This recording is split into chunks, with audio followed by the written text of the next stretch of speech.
Ils forment le premier bloc. Et ce n'est pas un hasard. Ils font et défont l'actualité, ils analysent, ils jugent. Ils donnent les vraies réponses. C'est cela, oui. Le premier bloc. C'est sur Planète Hockey, la radio.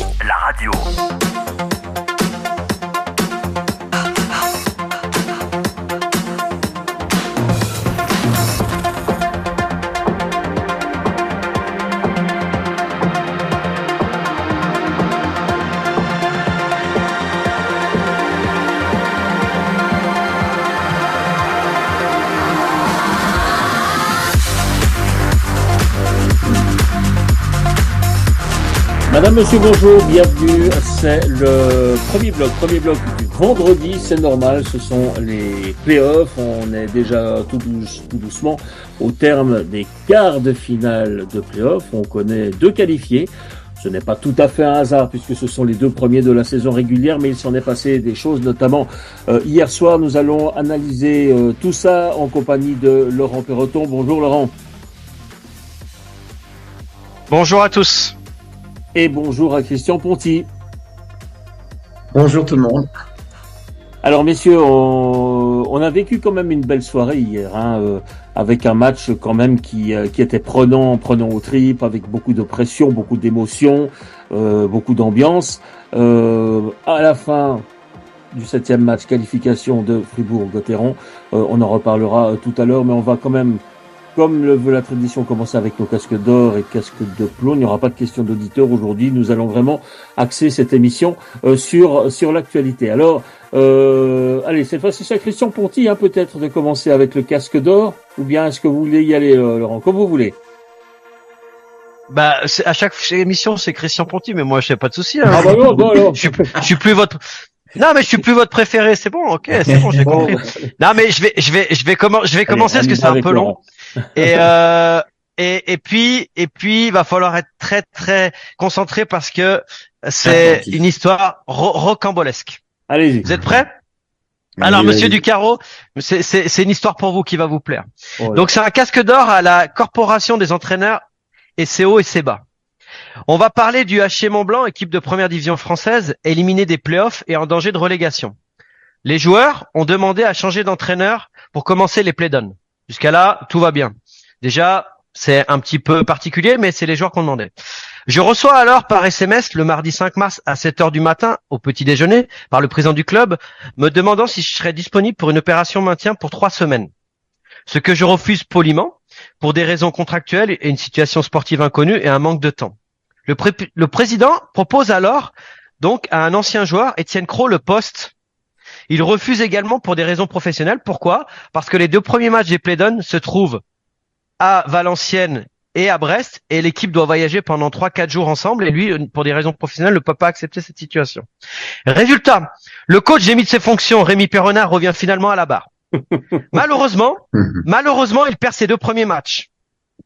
Et là, on décide de rappeler l'ancien joueur Étienne Croc pour éviter la relégation pour les 4 derniers matchs, 3 à domicile et 1 à l'extérieur, mais à Morzine, donc derby au Savoyard, donc pas de problème au niveau professionnel. Mais dès l'arrivée d'Étienne Croc, problème administratif. Comme il n'a pas les diplômes, l'ancien entraîneur licencié 2 fois doit revenir à chaque début de match signer la feuille de match. Vous me suivez jusqu'à là? Il prête ses diplômes. Il prête ses diplômes. Ouais. Mont-Blanc gagne ses 2 premiers matchs à domicile, mais le nouveau coach est toujours présent pour signer en début de match. Donc 2 défaites, 2 victoires, match 5 à Morzine. L'ancien coach se déplace encore pour signer au début du match. Vous me suivez toujours. Le nouveau coach se fait expulser à la fin du 2e tiers, en étant mené 3-2 et en grand danger de relégation en cas de défaite. Surprise! Début du 3e tiers, l'ancien coach Rémi Perronard remplace le nouveau coach Étienne Croc expulsé. Le HC Mont-Blanc l'emporte 3-4. Le HC Mont-Blanc l'emporte 3-4 et se donne l'espoir de se maintenir. Dernière rencontre pour le HC Mont-Blanc à domicile, le mardi 2 avril contre Valenciennes. Problème, l'entraîneur expulsé est suspendu. Donc l'entraîneur licencié va devoir assurer l'aide d'intérim. Vous me suivez toujours? L'histoire est cocasse. Mais attendez la suite.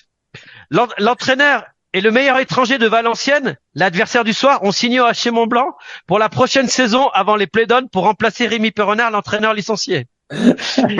Il revient donc pour coacher 4 tiers capitaux pour le maintien. La morale de cette histoire, c'est que ton remplaçant, il a un dilemme. Sauver son équipe actuelle, Valenciennes, ou sauver sa future équipe en perdant ce samedi. Le problème dans l'équation, c'est Rémi Perronard. Il peut décider en perdant le match d'envoyer le HC Mont-Blanc en deuxième division et son successeur, sachant qu'il a déjà signé assistant en Ligue Magnus à Bordeaux. Soit en gagnant en partant la tête haute, en reléguant son adversaire du soir et son successeur. Ce n'est pas une histoire belge. Come on Rémi, on est tous avec toi et vive le hockey. Incroyable cette histoire. Mais vous savez, finalement, tout ça c'est de votre faute, hein. Il faut les si t'avais pris le poste. Mais ici pas un pompier, Lolo. Je suis pas un pompier. Je peux mettre de temps en temps le feu, mais j'ai du mal à l'éteindre. Bah, c'est une Alors, belle on y histoire. va. C'est une très belle histoire. C'est une belle histoire du hockey français, en tout cas. Bon, allez, casque d'or. On va considérer ça comme un casque d'or. Merci, Laurent Perroton. Allez-y, Christian Ponty. Alors, moi, je vais faire plus traditionnel, mais j'aurai un bis. Donc, moi, mon casque d'or, je fais comme la dernière fois, je le mets à 2 personnes, à Soumela et Berti, parce que les deux ont enlevé le singe qu'ils avaient sur les épaules, et au moment important, c'est-à-dire pendant les playoffs. Et j'espère vraiment qu'ils vont être libérés pour le reste de ces playoffs, parce que on voit que comme dit souvent Stéphane Rochette, quand tes meilleurs joueurs sont bons, c'est beaucoup plus facile. Et voilà, ils ont les deux eu une disette interminable. Et ils se sont vraiment libérés. Un Soumela contre Davos et Berti hier soir. Et ça fait du bien pour eux. Moi, j'avoue, parce que, comme on dit, un buteur, il doit toujours se créer des occasions, mais au bout d'un moment, il faut que ça rentre. Et puis, quand t'es, en guillemets, engagé pour ça, je pense que ça a dû leur faire un bien fou. Et surtout, ils ont aussi fait un bien fou à leur club. Voilà. Ça, c'était mon casque d'or de base. Mais après, j'ai un petit bis qui me plaît bien. Et j'en ai parlé avec Laurent. Moi, je voudrais donner un casque d'or bis à Robin Leblanc.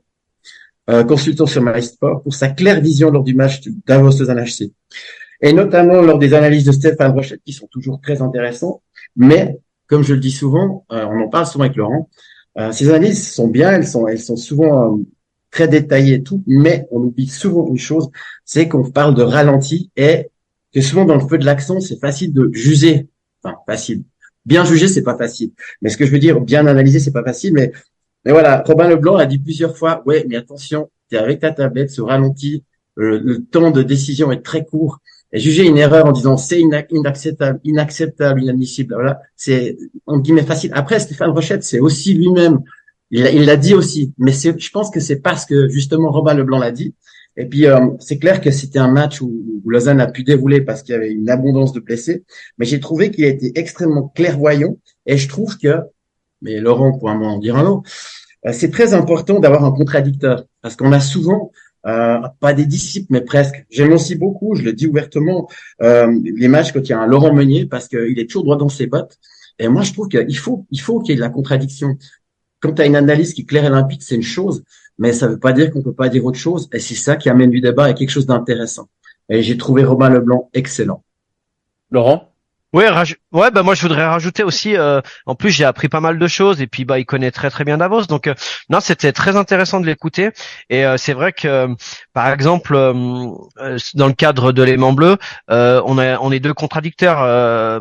Chris Rivera, il est des fois pas d'accord avec moi et inversement. Et c'est ce qui est bien, c'est un échange. Et en fait, ce qu'on essaye de faire, c'est mettre beaucoup d'images et de parler sur les images. Et du coup, ça reste des débats très passionnants et passionné, et c'est surtout le fait qu'avec cette configuration de play-off, quand les matchs durent, la fatigue se fait sentir aussi, c'est le téléspectateur. Ça, dans ton canapé, tu commences un peu à t'effondrer, même si le match dure. Et donc du coup, il faut être aussi un petit peu interagir créatif et interagir entre les avis. Et ça, c'est assez sympa. Et Vincent Ulrich nous sert très très bien les plats comme vous, Monsieur Ducarreau, et du coup ça permet d'avoir des plateaux où tu prends du plaisir et puis tu en donnes. Ben, tu sais, juste pour en finir avec ça, et je sais que Philippe, il aime beaucoup et le personnage est bien, mais un Pelletier, c'est une bonne personne, mais on s'ennuie un peu. Moi, je le dis ouvertement. Hier, c'était un match où il y avait le feu. Moi, j'aurais voulu qu'il donne un avis plus tranché. Enfin, des fois, il relate simplement les faits qu'on voit, et c'est pas ce que je demande d'un analyste, pour moi, en tout cas. Et je reviens là-dessus, mais je suis jamais déçu par un Meunier ou le blanc, je l'avais jamais trouvé comme ça, il était bon. Ou même j'aime bien, je sais pas pourquoi d'ailleurs, Fabien Guignard était excellent, et des gens comme ça, quoi. Ouais. Voilà. C'était. Ok, voici donc, merci messieurs, voici donc pour vos casques d'or. Le mien, enfin, mes deux casques, j'ai été les chercher dans l'actualité pure, c'est-à-dire sur le match d'hier soir. Je m'étais mis comme objectif de trouver les deux casques sur le match d'hier soir. Ben, j'avais eu aucune difficulté à les trouver. Mon casque d'or, tout d'abord, je vais le donner à Reto Berra.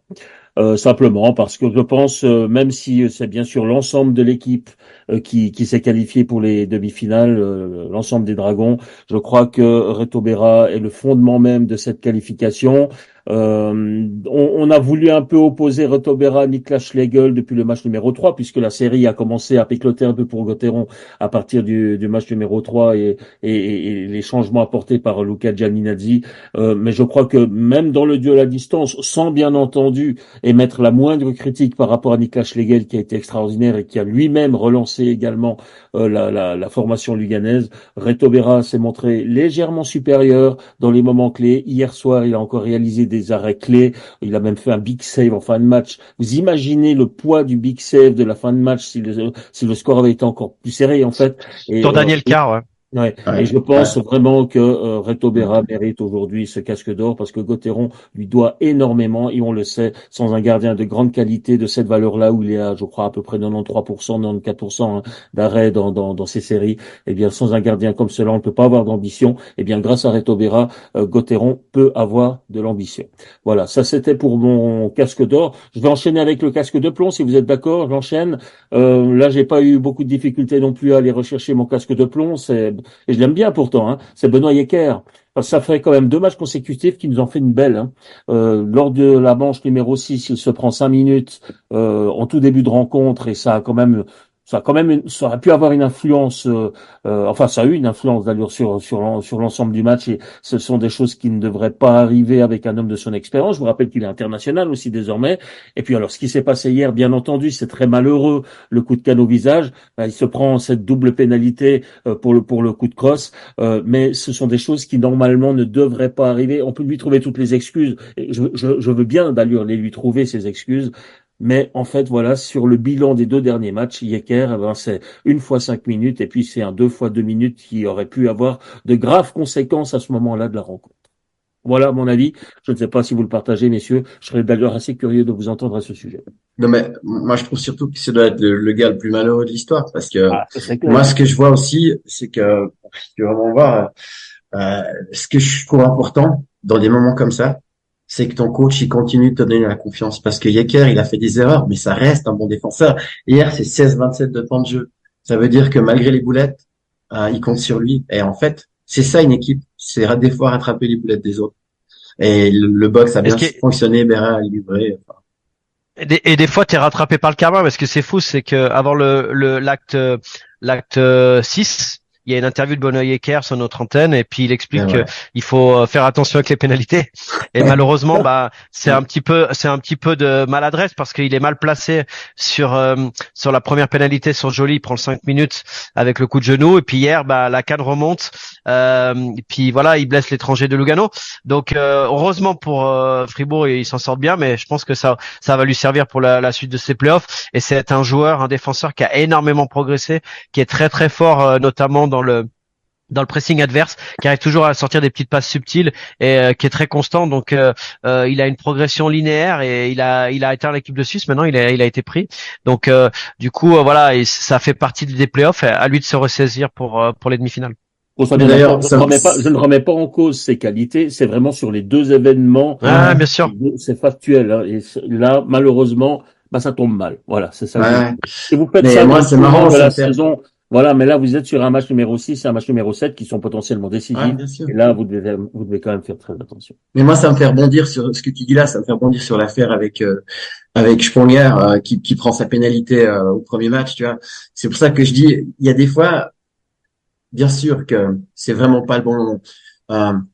On dit des fois, il a fait le con, mais c'est pas un con, c'est pas la même chose. Et ça, c'est vraiment, ça nous arrive à tous. Hein. Je veux dire, on n'est pas toujours bon au travail. c'est son job. Et c'est exactement ce qui s'est passé.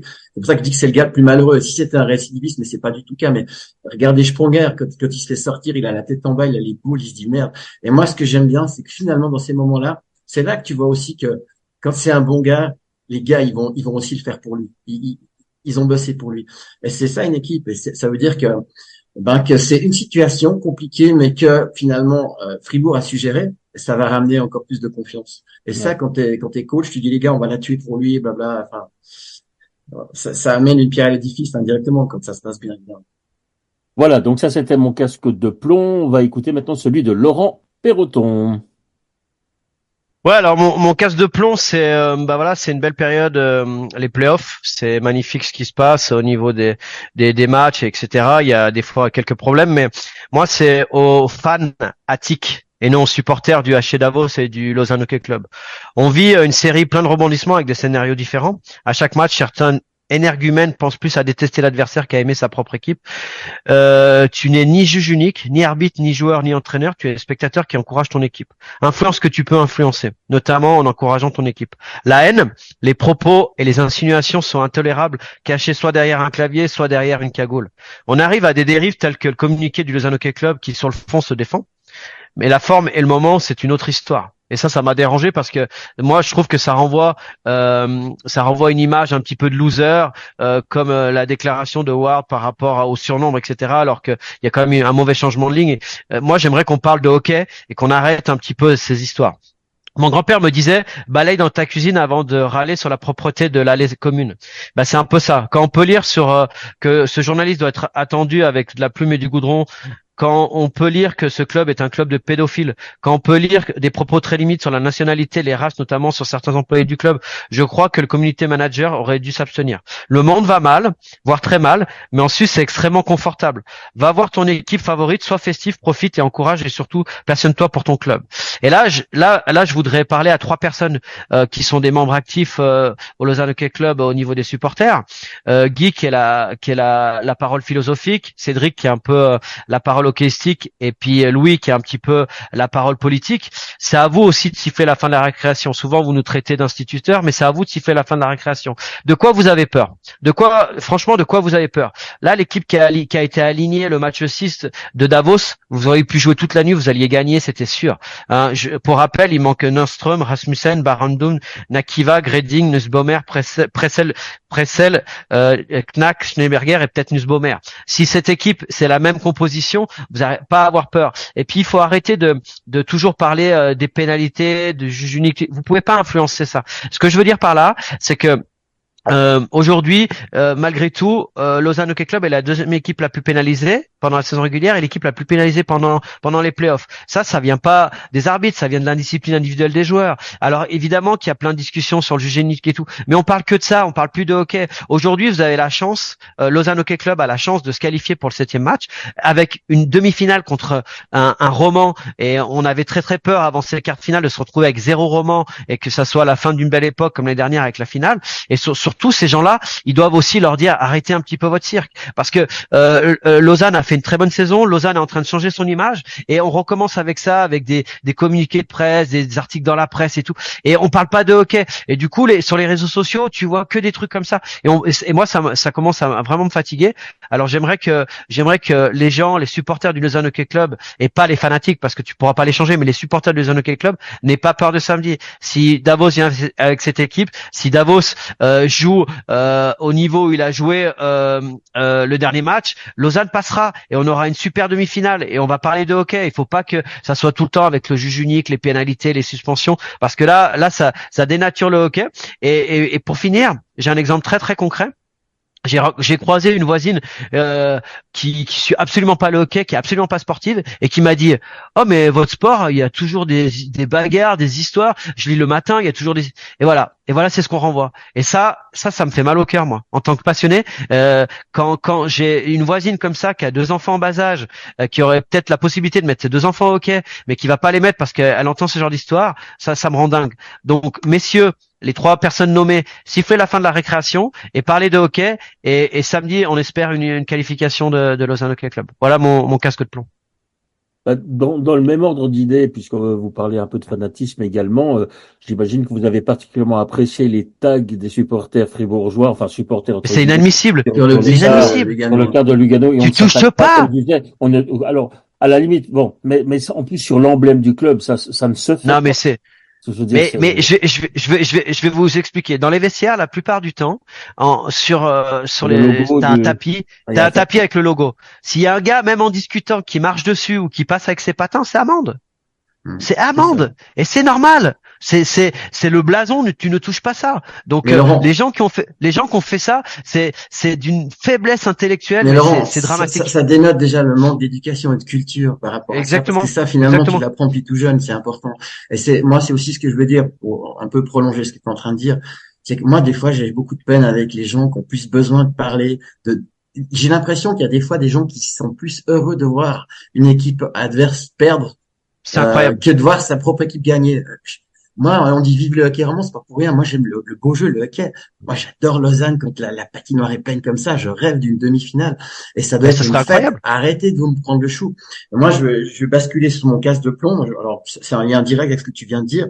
Moi, j'ai marqué le communiqué de presse du Lausanne HC qui condamne les attaques sur ses joueurs sur les réseaux sociaux.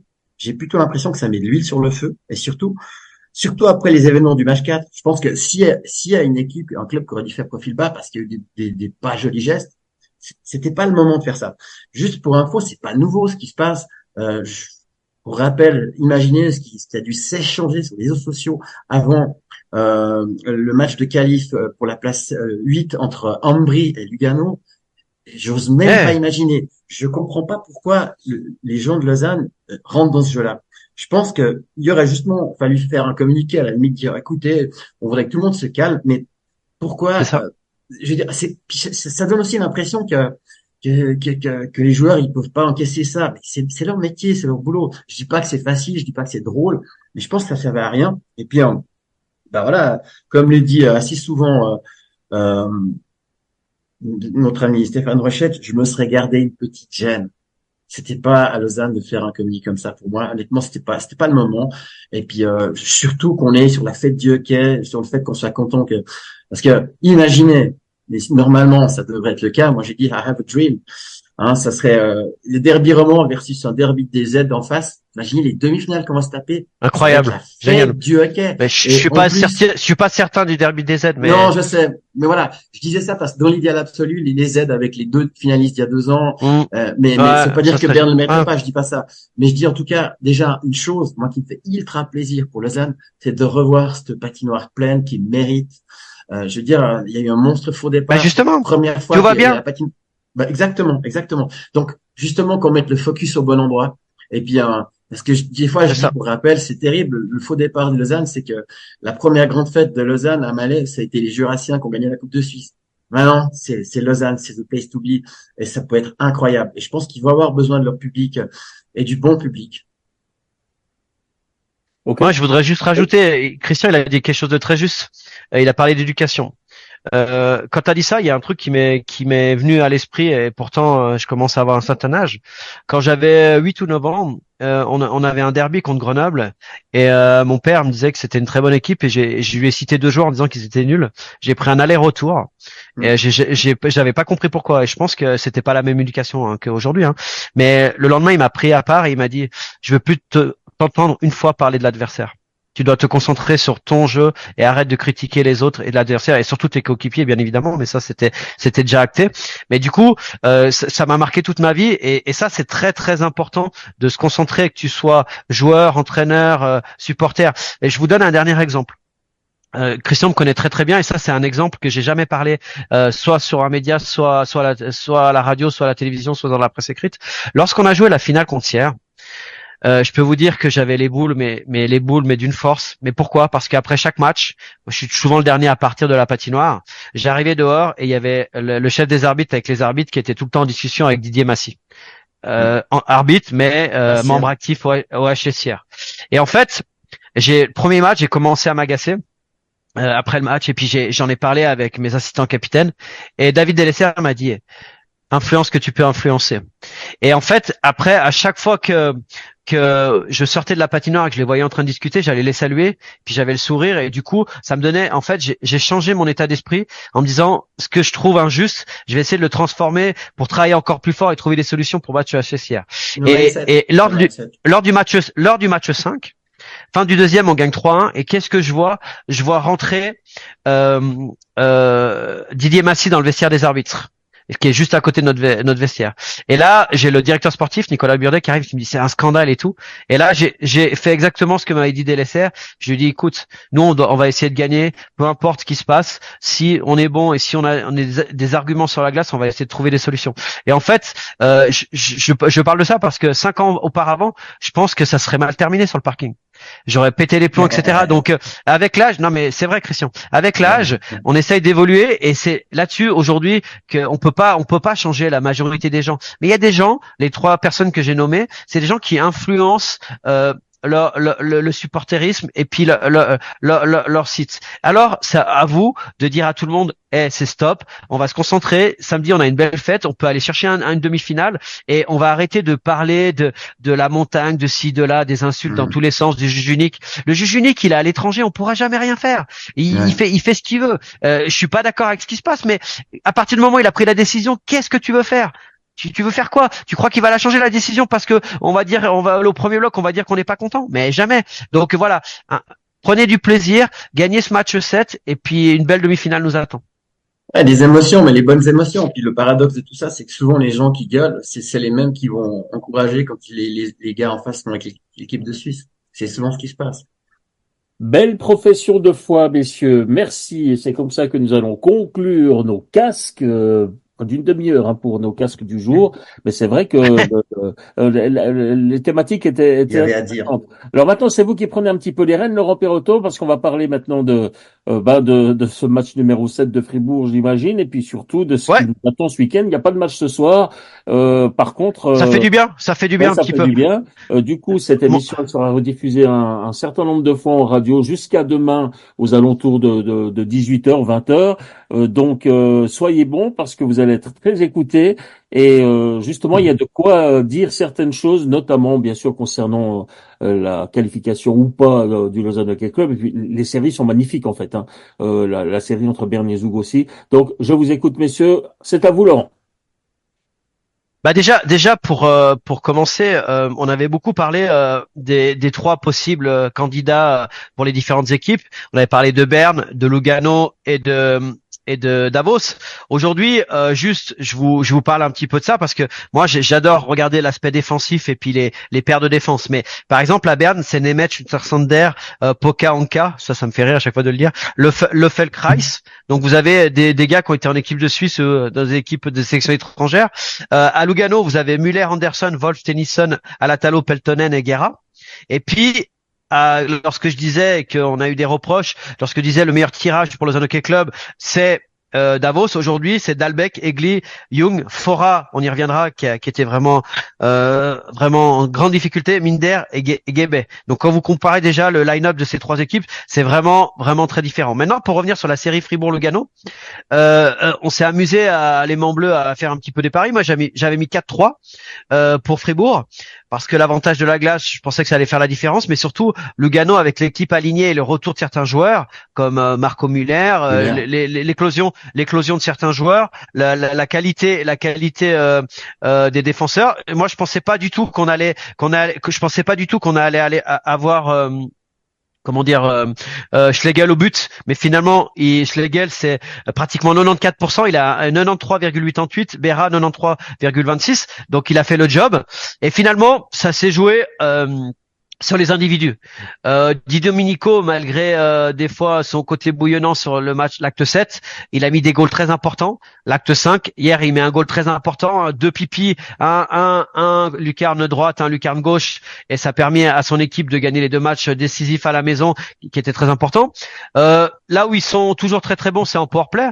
23-08. La série a été assez équilibrée au niveau des pénalités, 122 minutes à 123 minutes. Ils ont été pas mal au face-off. 51,30 comme en saison, mais surtout les meilleurs joueurs sont là au rendez-vous. Marcus Sorensen 8 points, Di Domenico 7 points, Wallmark 6 points, Motet 5 points, Berti 5 points et Gunderson le top player en défense 4 points. Alors, je reviens sur une chose que j'ai entendu sur le plateau de MySport hier, il en a parlé. On parle beaucoup de Delarose qui fait pas assez son job. Moi, je pense que Delarose, si Di Domenico et Berti sont très très performants, c'est parce que Delarose il fait un gros job justement. Et en fait, là où non mais il est usant et puis il travaille dans les deux sens de la patinoire et puis il colmate. Pour moi c'est un maçon, c'est un mec qui colmate toutes les infiltrations correctement. Et du coup, un joueur responsable et du coup et dans les situations spéciales aussi il a un travail obscur mais qui est très utile et du coup ça a permis à ces joueurs-là de sortir de l'ornière et hier soir c'est vrai que si on sort 2 joueurs avec les goals importants c'est Berchi et puis Dido maintenant. Vous avez parlé de ça dans votre casque de plomb. Il va falloir se calmer un petit peu au niveau des pénalités, parce que il y a des pénalités, et surtout les joueurs majeurs. On parle souvent de ça. On parlait. Ouais, non, mais aussi il y a des mauvaises pénalités parce qu'on s'agace, des gros checks. Le Berchi derrière la cage, là, il prend un mauvais 2 minutes. Tout ce genre de pénalités, va falloir gommer, et c'est pas leur rôle. Moi, il y a un joueur que j'adorais qui joue au Lausanne Hockey Club qui s'appelait Eric Landry, et il y a juste un seul que quand j'allais le voir, je lui reprochais juste une seule chose, c'est que des fois, il voulait aussi être le rugueux de l'équipe et des fois, il allait même jusqu'à se battre, etc. Alors que c'était pas son job parce qu'il était tellement utile sur la glace pour son équipe. Et là, là, c'est pareil. Je pense que le discours du coaching staff, c'est d'arriver à que ces meilleurs joueurs soient toujours les meilleurs joueurs, mais surtout qu'ils ne s'occupent pas de ce genre de choses. Parce que Marco Müller a essayé de leur a fait péter les plombs. Mirko Müller leur a fait péter. Mirko leur a fait péter les plombs, mais justement, c'est pas à eux d'aller discuter avec Mirko Müller et échanger des jeux, des coups, échanger des choses ou des mots. Et donc voilà. Moi, je pense que ce 4-3 contre Lugano, ça peut lancer tes playoffs.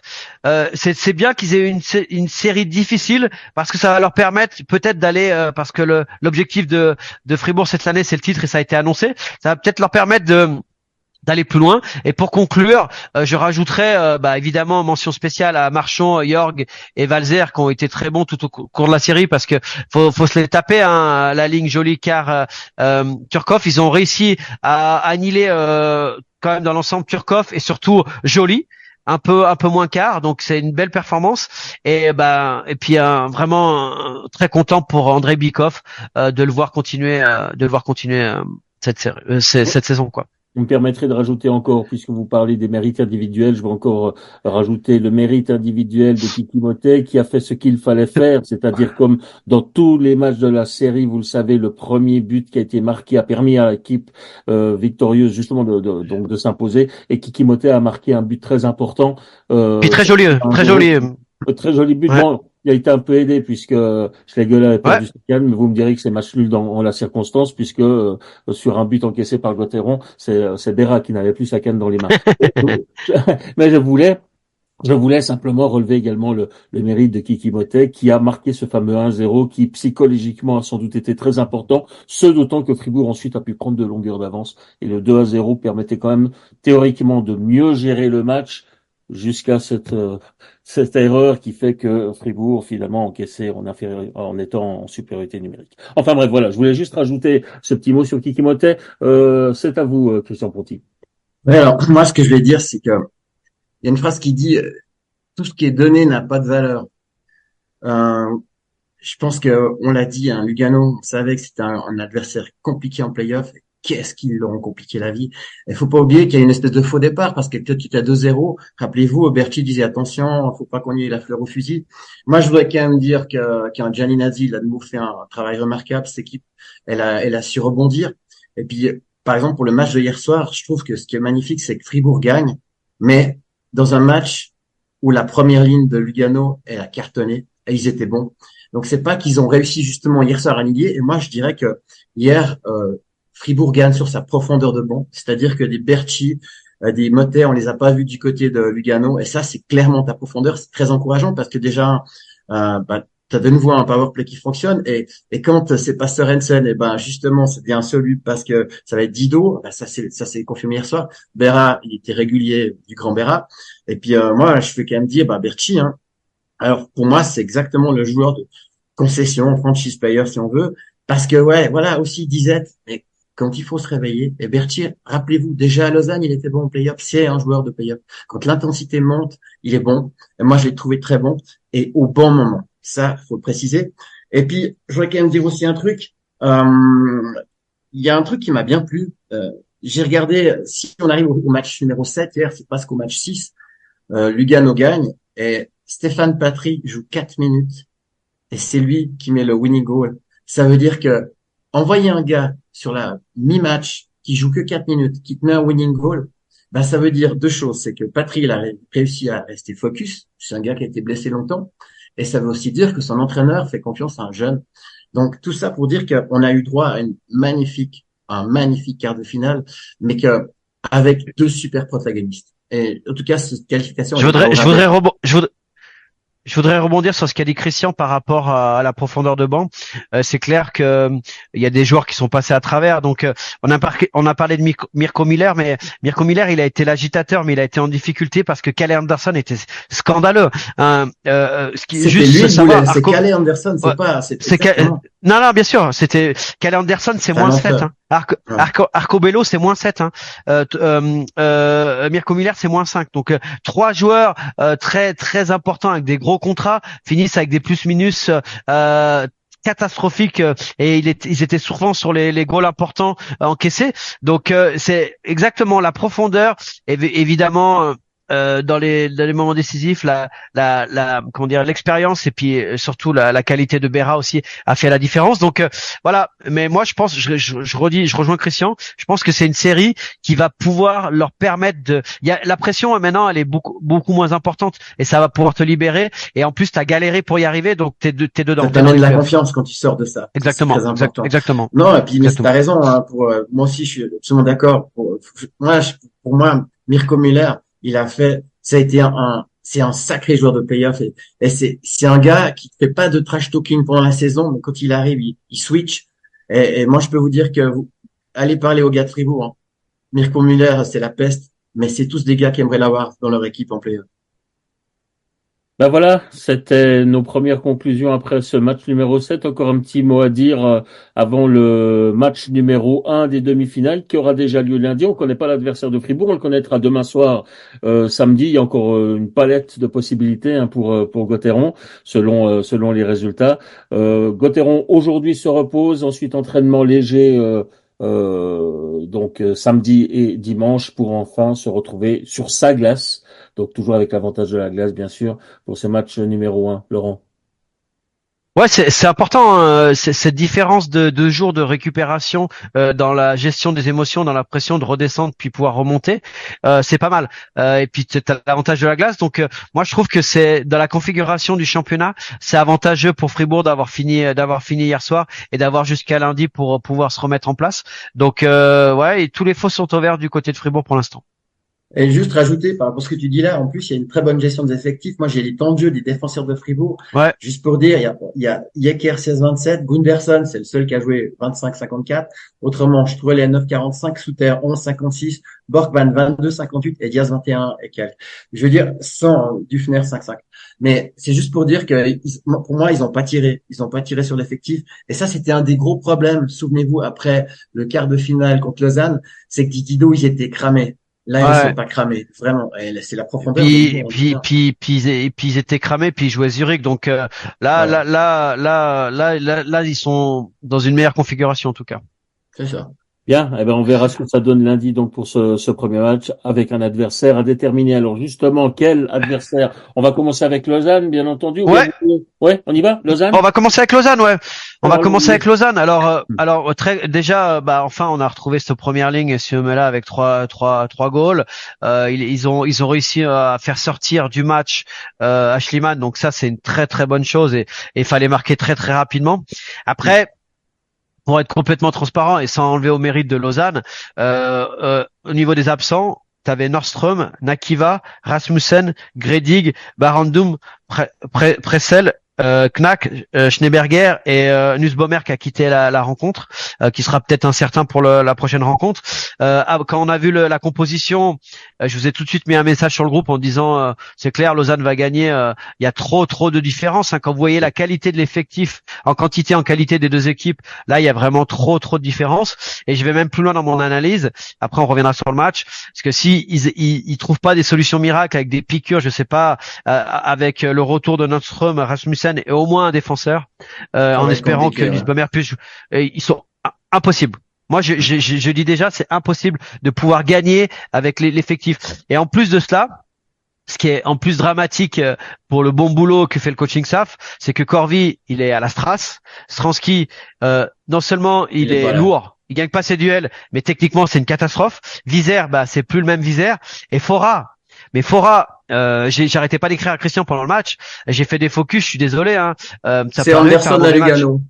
Non mais c'était pire. J'ai rarement vu dans un match important, décisif à la maison, un joueur autant à la rue au niveau, alors que t'es international, quoi. Alors peut-être qu'il avait des petits bobos, comme a dit Enzo Guebe à l'interview après, mais dès qu'il était sur la glace, il finit -3, mais dès qu'il était sur la glace, c'était le danger, mais total. Il prend des mauvaises pénalités, etc. Donc voilà, ça c'est du côté de Davos et puis après les deux joueurs qui sortent un peu du lot, Brichtet, Nussbaumer, et puis surtout une très bonne rentrée de Gilsen. Franchement, il m'a impressionné parce que il a fait une saison compliquée, il rentre, il fait un super job. Alors pas de pression, mais il a vraiment fait son job. Maintenant vous l'auriez changé, Schliemann? Ouais, mais avant. Ouais, mais pour le préserver pour le 7, je pense. Ouais, moi je l'aurais changé aussi, mais avant, par exemple le goal, déjà le goal de Siomela du Beken sur le côté là, il est magnifique son goal, hein. Mais si c'est pas du niveau d'Ashleman là, c'est-à-dire que s'il est un peu plus agressif, surtout qu'il y a personne backdoor, il est un peu en duel et puis de l'armée du Beken, il doit s'avancer et faire mes langues, surtout que un shoot du revers ça vient moins fort. Donc il l'a surpris évidemment, et c'est magnifique son shoot, mais voilà, je l'aurais sorti avant. Maintenant, ce qui est important du côté de Lausanne, c'est on a amélioré un peu l'efficacité scoring, on va arriver gentiment à 7%, et c'est important. J'avais parlé un petit peu de la discipline individuelle, et là ça sera la seule chance pour Davos, s'ils viennent avec l'équipe qu'on a dit de gagner, c'est que si Lausanne est indiscipliné, parce que au niveau des pénalités, c'est 204 minutes du côté de Lausanne et 89 minutes du côté de Davos. Si je vous donne un exemple sur les autres séries, par exemple entre Bern et Zug, qui est une belle série où ça quand même joue physique, c'est 38 minutes du côté de Zug et 40 minutes du côté de Bern. Donc ça, voilà, c'est là-dessus où il va falloir trouver des solutions. Le powerplay c'est mieux, pratiquement 21%. Le boxplay, ils ont un très bon powerplay à Davos, donc comme je disais, il faut faire attention, ils sont à 72%. Les engagements, ça reste relativement correct. Et puis Hughes a monté un petit peu sa moyenne de buts. Voilà. Après, on verra la suite, mais pour moi, tout est ouvert. Tu joues à la maison samedi, la patinoire sera pleine. Tu joues contre une équipe décimée et fatiguée, parce que ils ont gagné le match un peu hold-up l'acte 5, mais l'acte 6, ils étaient cramés. Non seulement ils jouaient pas bien, il manquait d'effectifs et de profondeur. Quand vous avez vu qui était sur le powerplay, non mais qui était sur le powerplay à Davos, il y a des mecs, quand ils ont dû voir le line-up, ils ont dit attends, il s'est trompé là, ou parce qu'ils ont jamais été sur le powerplay. Voilà, donc maintenant, tous les signaux sont au vert. Il faut faire un bon job, et puis voilà, pour vivre, le match sera diffusé sur les Mans Bleus, donc on a réussi à obtenir ce match-là, et puis à avoir pour les téléspectateurs, ceux qui n'ont pas de billets, le match sur les Mans Bleus. Donc c'est très très sympa. On va prendre beaucoup de plaisir, et en espérant vraiment une victoire pour pouvoir avoir une demi-finale comme l'année dernière avec la finale Genève-Bienne, une demi-finale Lausanne-Fribourg, Fribourg-Lausanne pardon, et toujours en étant fair play avec des beaux matchs, et c'est là-dessus où on va prendre du plaisir. Ouais, moi j'ai juste un peu prolongé ce que tu as dit. Moi j'ai marqué que Davos Lausanne a déroulé du côté de Davos, qui était décimé par les blessures, mais voilà, j'ai tiré un parallèle, j'ai bien aimé. Je me rappelle d'une finale de tennis à l'Open d'Australie entre Wawrinka et Nadal, et au milieu du match, Nadal était blessé. Et en fait, Wawrinka, il a commencé à mal jouer. Et ce que je veux un peu dire, je dis ça pourquoi? Parce que ça n'a pas enlevé le mérite que Lausanne a fait le job, et ils ont fait ça avec la manière. Donc c'est pas, contrairement, bien sûr qu'il y a tous ces blessés, mais n'empêche que ils l'ont bien fait. Et c'est vrai qu'on a vu pour l'occasion du Cache Champagne, on a vu un Rochette en feu, on a vu Siomela qui a retrouvé le sourire. Ouais, Et puis je pense aussi que premier bloc. voilà, et c'est surtout qu'ils ont réussi à faire péter le verrou de Schliemann qui était rentré dans leur tête. Donc ça, c'était très important parce que un peu comme du côté de Fribourg, hein, mettre le premier goal, ça te libère, et ils l'ont fait. Donc ça, faut pas enlever ce mérite-là. Après, pour moi, il y a encore des joueurs. Je pense par exemple à un Fuchs qui doit faire plus, parce que typiquement un match comme à Davos, on aurait dû le voir avec les mains, avec la qualité qu'il a. C'est un gars, lui aussi, il a un peu le singe sur les épaules. Il faudrait qu'il se libère. Mais en tout cas, je veux quand même dire que, bien sûr que ce Davos était diminué, mais la prestation de Lausanne, elle était convaincante. Et en plus, on a vu du beau hockey. Maintenant, évidemment, il n'y avait pas l'intensité d'un match 6 qui a été disputé, puisque assez rapidement, ça s'est découlé. Et juste avant de finir, une dernière chose, j'ai quand même dire, il y a deux choses sur lesquelles finalement Davos peut encore s'abriter, enfin espérer, c'est son gardien. Parce qu'on ne sait pas, c'est l'avantage. Un Schliemann, s'il décide de faire un blanchissage, il est capable. Même si on l'a vu cramer, c'est peut-être aussi pour ça qu'il y a une gestion de la part de Holden. Il se dit, écoute, je vais en avoir besoin à Lausanne, on va faire un match 7. Si Schliemann fait un gros match, et, parce que ça, c'est un truc qui fonctionne très bien, le pipi de Davos marche, et puis que par hasard, Lausanne a des pénalités, ils peuvent se prendre le pied dans le tapis. Après, pour être franc, je vois pas comment Lausanne, sur ce qu'on vient de dire, ne puisse pas passer. Puis, pour compléter une dernière chose, Laurent, t'as parlé des absents du côté de Davos.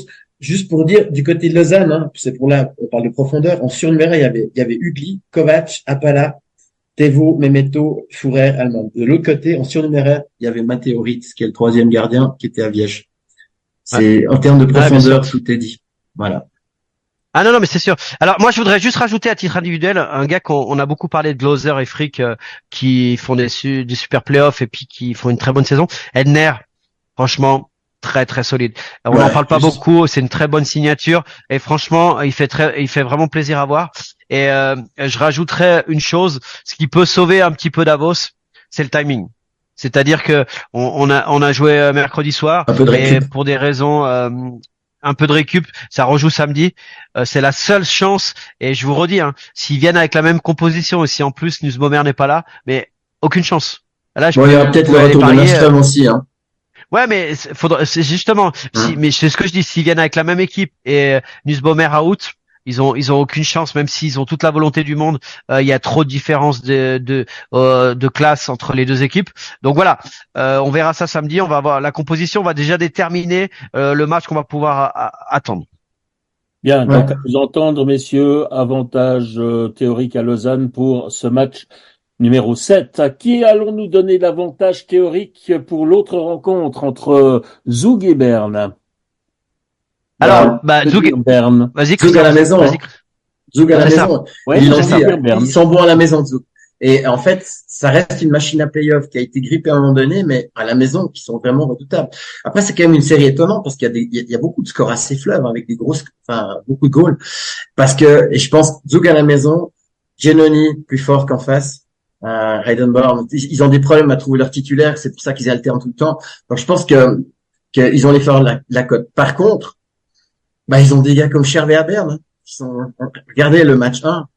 Donc ça va être très ouvert, ça va être un sacré beau match. Nous on voit notre côté roman, mais de l'autre côté ça va être incroyable. Ouais, Chervé, actuellement c'est fort. Moi j'ajouterais pour moi le facteur X, c'est le retour de Nemec.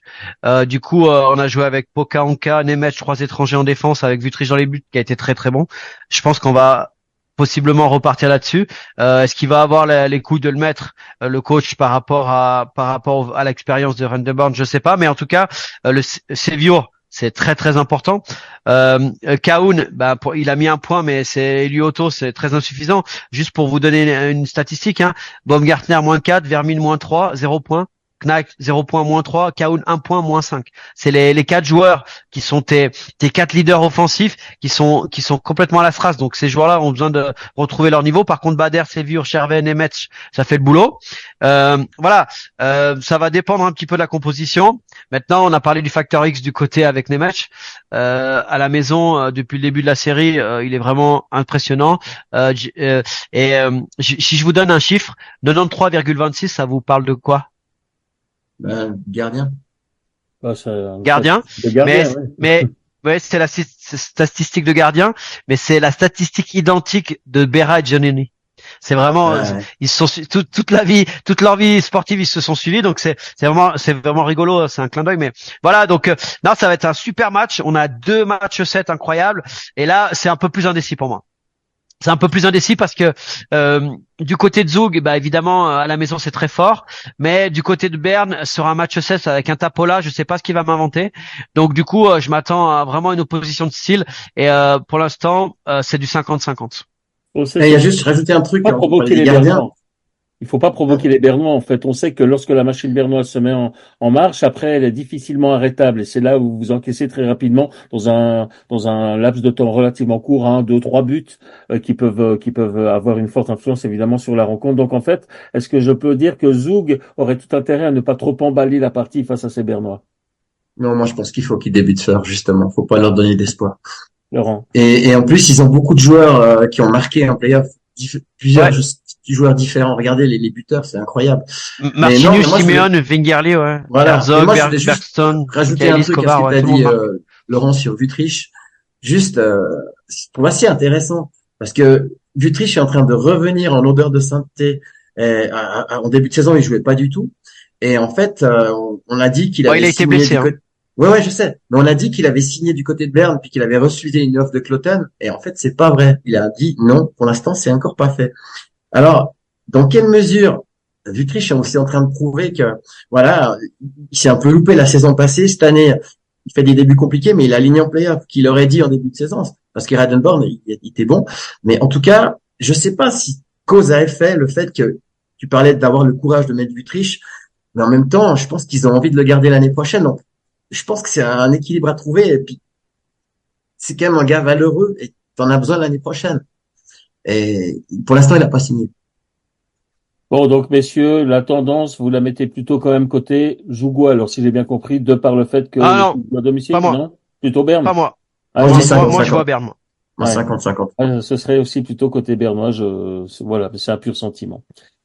Ben voilà, on a fait le tour de ces matchs qui nous sont proposés donc demain samedi sur le coup de 20h avec en vedette le match de Lausanne à voir sur l'aimant bleu avec les analyses de Laurent Perroton, de Chris Rivera. Pop. Chris Rivera, il est en Jamaïque. Il est à Kingston. Alors, il est à Kingston. Vous allez pouvoir monopoliser. On a parlé de ça. Je dis, tu feras gaffe, les bobsleigh, et puis tu fais pas d'open ice dans la rue, parce qu'ils sont gentils là-bas. Bon, on sera content de vous retrouver, Laurent Perroton, aux côtés, j'imagine, de Vincent. Avec Vincent, ouais. Voilà. Exactement. Ouais. Est-ce que vous avez préparé quelques petites rondelles? Ouais. Alors allons-y. C'est un petit résumé je me demande ce qu'il va trouver de positif, parce que si on regarde la nuit passée des Suisses, ouais, justement, je vais en parler. Non, mais vous verrez, il y a un truc qui est quand même assez sympa. Enfin, bon, ok, mauvaise soirée des Suisses, c'est ok. Alors, c'est marrant parce que Nashville s'est pris les pieds dans le tapis contre les Coyotes de Moser. Et en fait, ils ont pris 8-4. En plus, c'est un gros score. Mais dans la partie, le fameux joueur suisse Romagnosi a obtenu son 500e assist en 900 matchs. Assist. Il en a fait 3 dans le match, si je ne m'abuse. Ouais, exactement. Mais c'est juste pour dire, enfin, les gars, mais c'est incroyable. Il est parti. Honnêtement, moi, je pense que c'est dans la définition, c'est un MVP, quoi, parce qu'il n'a pas une énorme équipe autour de lui, quoi. Donc c'est ça que je trouve incroyable, ce qu'il est en train de faire. Enfin bref, ils ont perdu. Nino Niederreiter, il a perdu contre Vegas et il a fini son 11e match d'affilée sans scorer. Donc ça commence à trotter dans la tête. Pius-Tuter, pareil. Il fait une bonne saison. Alors oui, ils sont qualifiés, ils ont perdu contre Dallas et il a plus marqué depuis 7 matchs. Fiala, ils ont perdu avec Los Angeles. Et alors, c'est ça que je voulais dire. Ce soir, il y a un match qui peut être intéressant entre Montréal et les Flyers de Philadelphia, entre le maître et l'élève, puisque Tortorella a gagné la Stanley avec Martin Saint-Louis. Mm-hmm. Et en plus, Martin Saint-Louis, il a dû quitter l'équipe parce qu'il y a eu un problème avec son fils. Et en fait, l'équipe s'est regroupée pour gagner un peu pour lui. Et puis, il sort dans une bonne série. Et en fait, j'ai trouvé super intéressant parce que Tortorella, il a eu des petits problèmes. Il s'est fait expulser d'un match. Il a parlé avec les arbitres et tout. Et c'est vraiment un gars haut en couleur.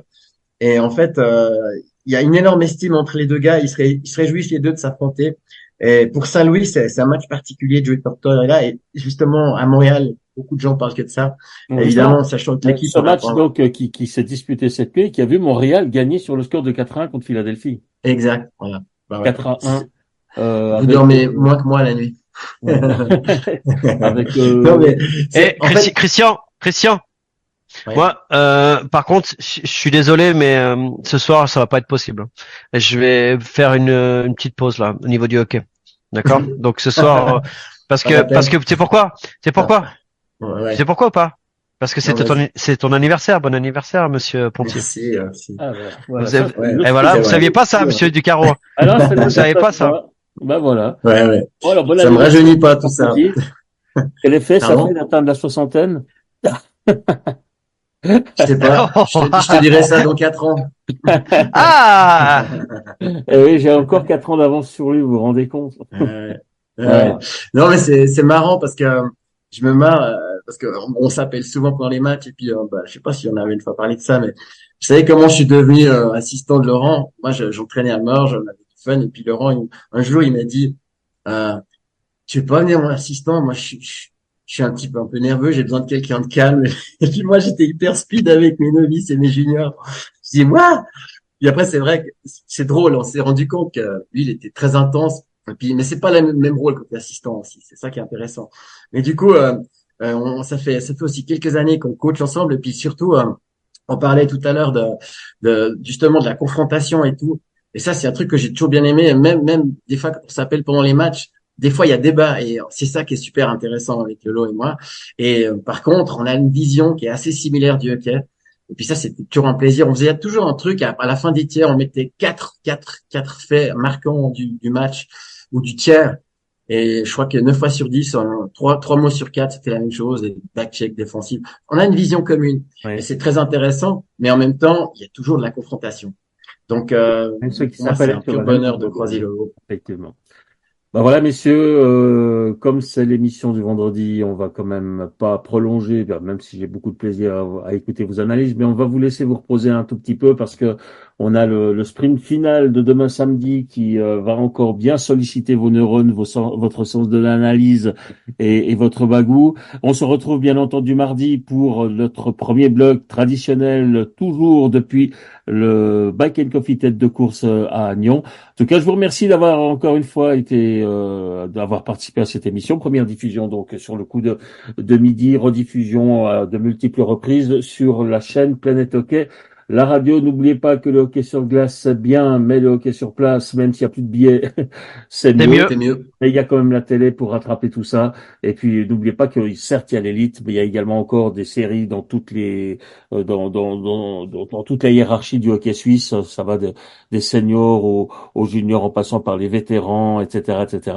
Donc, allez dans les patinoires, allez les soutenir. C'est très important. Merci encore une fois à toutes et à tous d'avoir été présents à l'occasion de cette émission. C'était la numéro 102. Vous aviez un joueur qui avait le numéro 2? Réal Vincent. J'avais pas pensé, hein. Réal Vincent? Ouais, juste. Je me demande si Bruno Yeckelman n'avait pas le 2 à un certain moment. Je ne sais plus. Marc Alplanap. Marc Alplanap, exactement. Ouais. Ben voilà, messieurs. Et juste une dernière chose, on n'a pas parlé de ça, mais avec les frères Von Arx, avec le Coire, ils sont revenus dans la série à Seven, et ça joue le match 5 pour le titre de champion à Coire en My Hockey League, et les rumeurs annoncent Vizère, qui joue à Davos, s'il signe pas Davos, il pourrait descendre en Swiss League à Coire avec les frères Von Arx. Donc on avait beaucoup critiqué un petit peu le fait qu'en quart de finale ils soient déjà promus. Bah, finalement, s'ils ont le titre de champion, ça serait une vraie promotion, et donc c'est cool. Et puis félicitations aux frères, et puis voilà, on se réjouit de voir Coire parce que c'est une magnifique enceinte avec beaucoup de spectateurs, de les revoir en Swiss League, c'est une bonne chose. Ouais. Et moi j'ai la conclusion. Allez, allons-y. Et vive le hockey grison. Excellente fin de journée à toutes et à tous, et à mardi pour la 103e édition du premier bloc. Allez, à toutes et à tous, bye bye, à bientôt. Bye bye. Bye bye.